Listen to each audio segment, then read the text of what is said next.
Do you want to learn how to get comfortable with starting over? Stay tuned.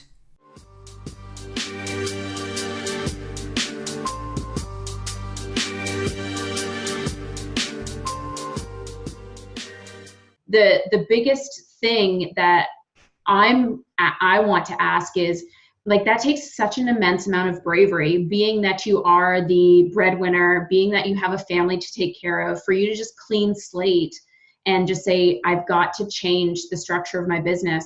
Like, how do you even just approach that and just say, I know that this is going to be okay. I know this is what I have to do, and then just do it? Because that is what I think a lot of people would say, this is what I know I need to do. But then the fear would prevent them from actually taking action. Yeah. So that's been another shift, and this will get a little woo-woo. Like And we it's, don't use that word, right? We don't use I woo-woo. hate that word. Yeah. It's because me, woo-woo is normal. Like the woo like has this negative connotation. So this is going to go down a cool path is how Yeah. I'll describe it. But basically the biggest shift for me was understanding what reality actually is, and understanding that like every fear is an illusion, and getting down to the root of what that illusion is and how it's created. So when I look at like, people living in third world countries, these things that they worry about are not even in the back of their mind. But why are they here? Why are they in my mind? Because that's what society tells us. Like society tells us, being 30, I'm 35. So if like this whole thing would have flopped and I went bankrupt, I would have to move back in with my in-laws. Society tells you that at 34 or 35 years old, moving in with your parents is not an okay thing. But when you look at how society is created, it's just like ideas and opinions and things that people think that enough people took on as truth, and now they make you live within this box of what they view truth as. And I realized, like, yeah, but that's only for these people here, but these people don't believe that, these people don't believe that, these people don't believe that. And I realized like that box of society it's an illusion. It's made up by a bunch of people.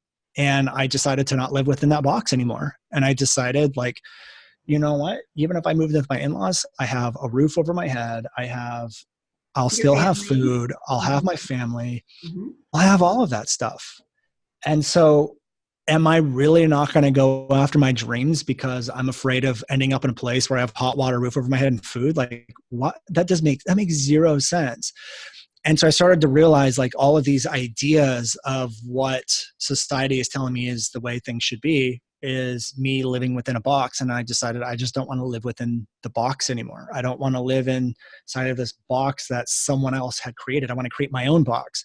And that's kind of the whole driving force behind my business, is that, I think people every day wake up and they live lives that they feel like they should be living because someone at some point said, this is the way it is, and now you need to live that way. And they took it on as a truth. And my whole thing with my company is we want to create messaging and marketing that disrupts beliefs and disrupts this box and get people to live outside the box, because that's where happiness really lies.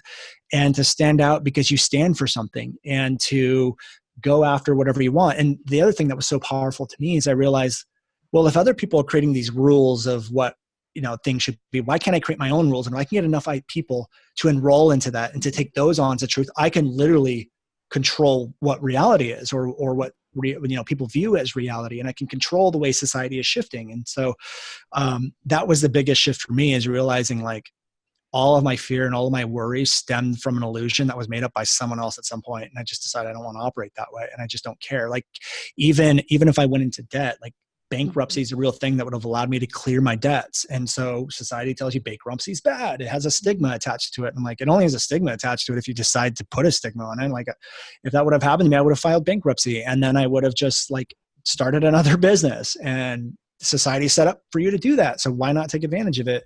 And I just stopped living inside the box that everyone kind of lives in.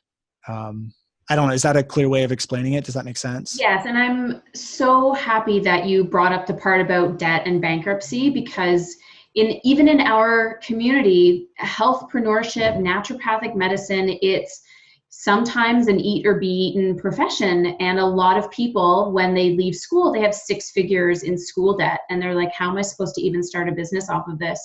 So some will choose bankruptcy, start from a clean slate, and work from there. And for the society, just as you say, like even before you said those words, I always take bankruptcy as like, oh, I couldn't imagine what that would feel like to say, yeah, I'm claiming bankruptcy and starting from scratch, but you're so right. It is, it's an avenue for you to take to wipe everything clean and start from fresh. So I think everybody really needs to, like, because it's always the money, the stories we make about money, the beliefs we have about money, the connotation that wealth versus poverty means.